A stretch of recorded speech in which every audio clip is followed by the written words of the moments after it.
Okay, so we're actually starting out this bonus part with character stats, which I didn't do for bonus part 2 because at the time we only had Marth, Victoria, and Cecil, so didn't really seem like it was really necessary. Because, it's only 3 characters, and it's not like they'd be that different from how they were in the tutorial. Probably slightly higher leveled since, I wasn't using as many units, but still. So anyway, yeah, here's just a big ol' list of the characters I'm using and what their stats are at. So there you go, and you can see them again next time.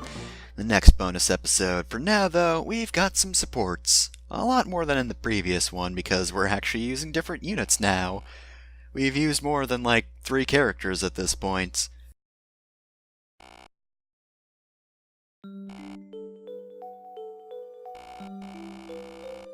What's with this sassy lost child?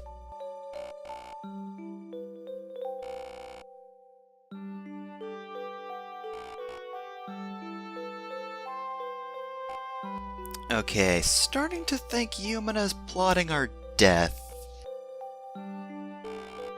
By the way, I've seen the second part of that support conversation. I still don't remember how that resolves. It's not a very good supports.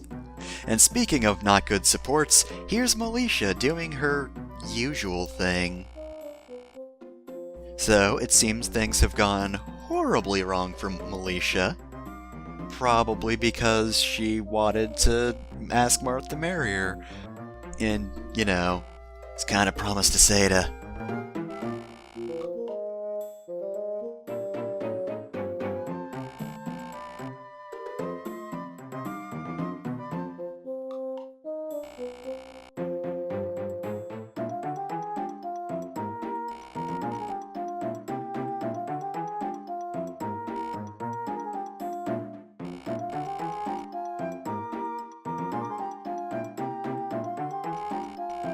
Yeah, Melisha, that whole being an adult thing, I don't think anyone on the planet believes you.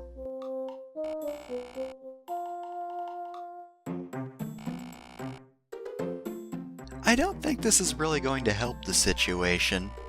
See, this is already going horribly wrong.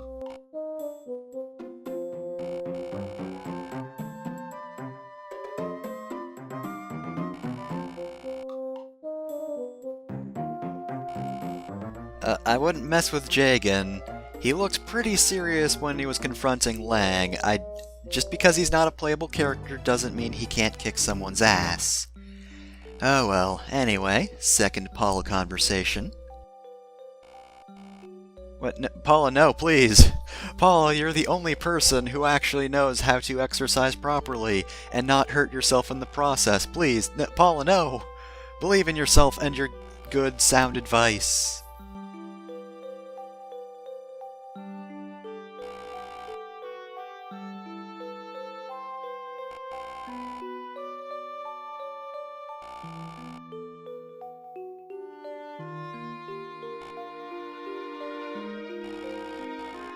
I mean, this might be a hot take, but I think you're pretty nice. I think you're okay.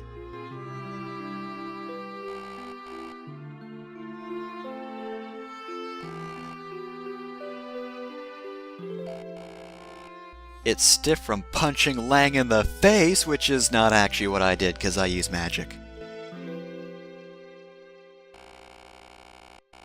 Even in death, Maclir is still the worst. Oh well, at least Palla's here for us.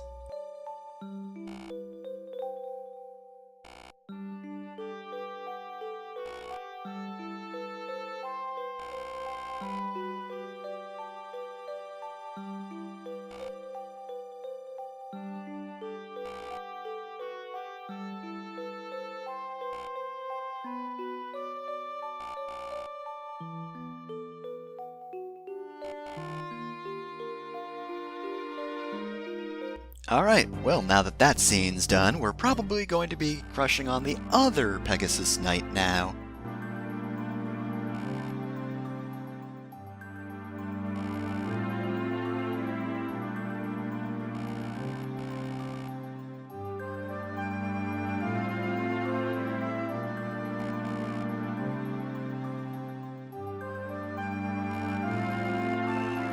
You gotta take off your power limiters first, Katria.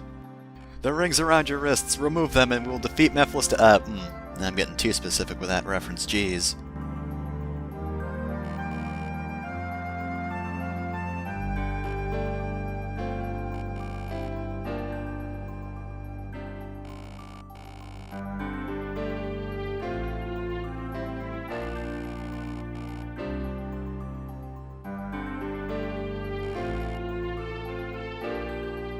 Well, that's a mighty convenient way to get out of this awkward conversation.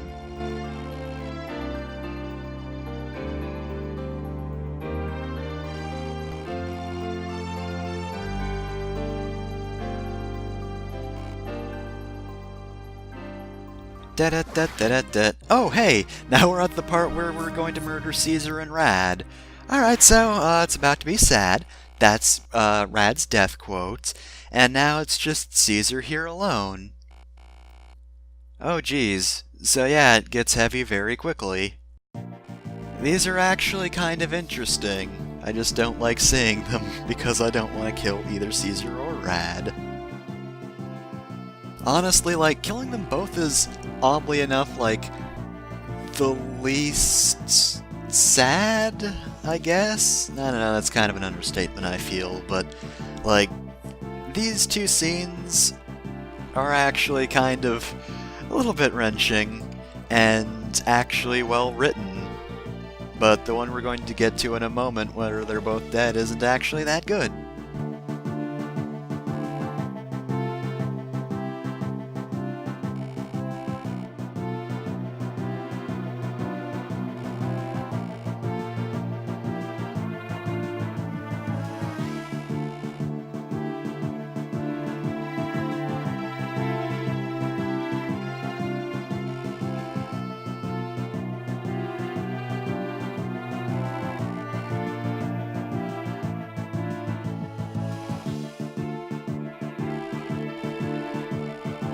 Well, I mean, a little bit of column A, a little bit of column B. We all fucked up here.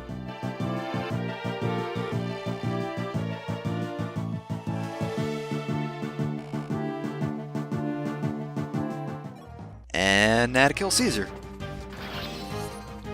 And then Linde ate Caesar's soul. Well, clearly not.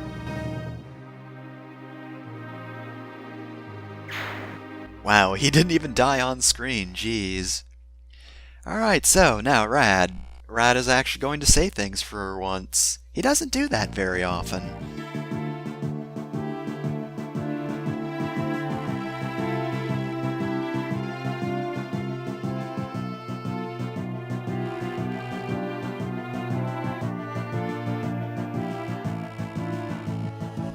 So Rad seems a little less calm about this than Caesar was. Or would be, I guess.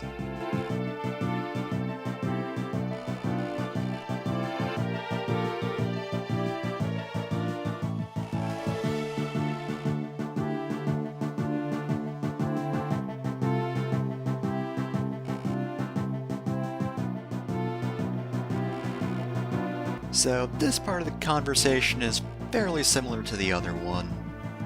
But I do like how Caesar and Rad do actually react differently at first.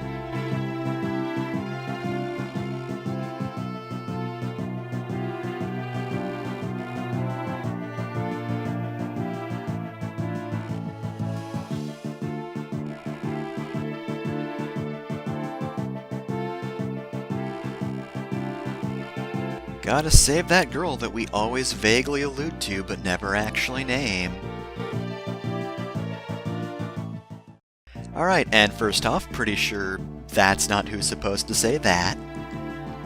So, yeah, honestly, this cutscene isn't nearly as good. I kinda like the other versions of this cutscene because you just have Marth go straight to the point and say, yeah, we killed the other person. Just fucking, we killed him. Period. I think that's a lot more powerful than just, oh yeah, we knew Caesar and Rad, sucks that they died. Anyway! Yeah, this honestly doesn't seem nearly as effective as just, again, Marth saying, we murdered the other person, and then you have to watch them grieve for a few moments.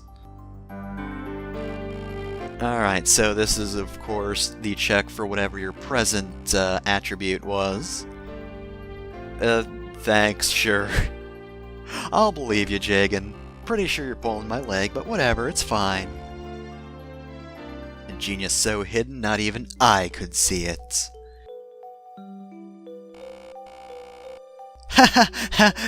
Yeah, Palla, about that, I'm in charge.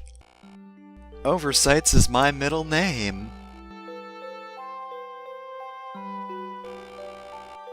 For want of that archer that you kind of just put out into enemy territory and didn't realize you put it into enemy territory, the battle was lost. That's how that old poem goes, right?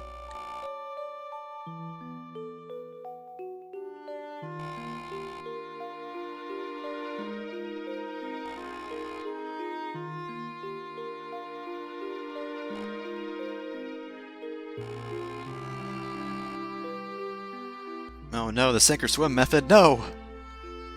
Palla, this is too rough!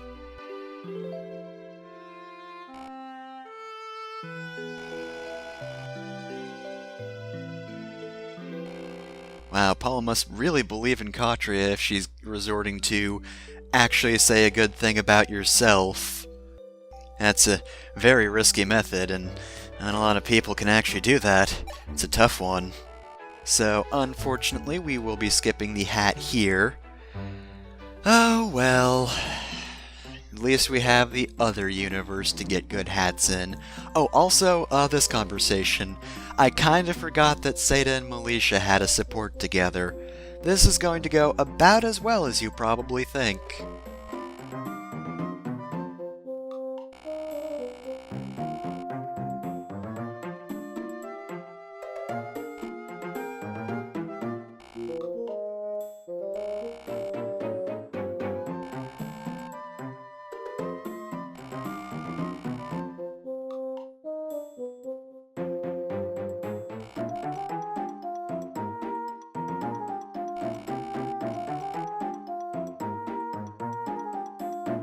You know how Seda's never really confounded by anyone, and in fact it's usually the reverse?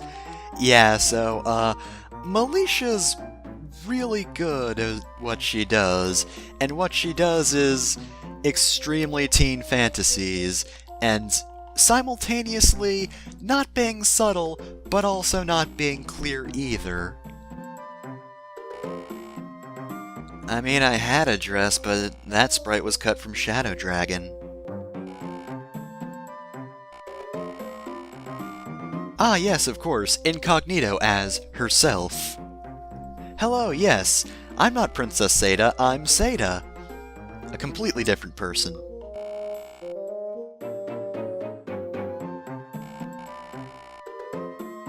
I mean, you could be curious, or you could just leave that alone. Anyway, last thing we're going to look at here is going to be George and Gordon's conversation. This one's actually not too bad, I kind of like it. I do love how Gordon approaches George on the battlefield, and they don't even consider fighting until now. They're just like, oh, hey, how's it going? You doing well with that bow? That's good. It's nice. I still prefer Marth's version of the conversation, and eventually it does sort of shift back to the latter parts of Marth's conversation, but it's actually not too bad. I just wish I cared more about George and Gordon's relationship as mentor and student, because, honestly, other than the fact that it was mentioned in the prologue, it really doesn't come up often, and it really doesn't matter that much, which is too bad. Anyway, that's it for the bonus part. See you next time after the next major event.